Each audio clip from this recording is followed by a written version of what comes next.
Civil society groups fear the human rights violations under the Duterte administration will worsen as the Philippines is no longer part of the International Criminal Court. Human rights group Karapatan says victims of alleged extrajudicial killings, which happened in connection to the war on drugs, lost another venue to seek justice. Ang problema dito, majority of these cases will remain unresolved. Lalong tatagal yung kanilang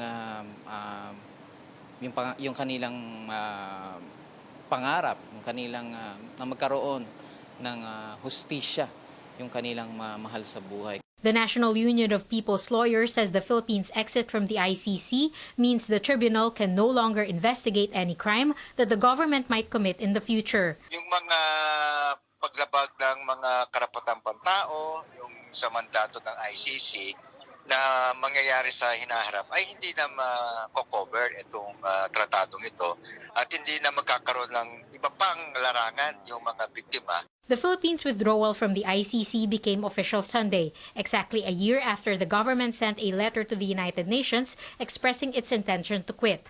The move was prompted by the ICC's decision to launch a preliminary examination on President Rodrigo Duterte's war on drugs, which has killed thousands of suspects. The Philippines is the second country to leave the ICC after Burundi in 2017.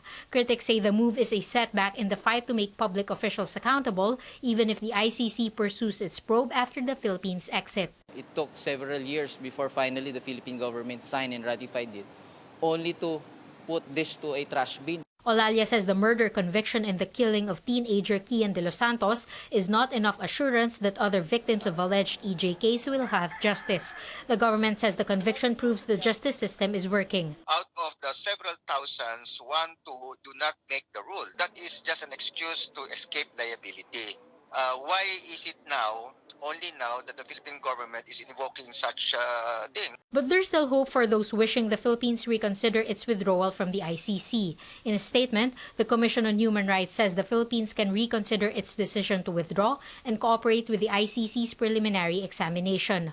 Olalia says the Supreme Court can also declare the country's withdrawal as invalid since it was not ratified by the Senate. I don't think there is any hindrance or legal impediment by which a state would like to go back. The Supreme Court, if it is so minded, can come up with a decision overturning the withdrawal. In a text message to CNN Philippines, lawyer Jude Sabio, who first filed communications about President Duterte's war on drugs with the ICC, says he will wait for developments in the tribunal's preliminary examination. Cian Arcangel, CNN Philippines.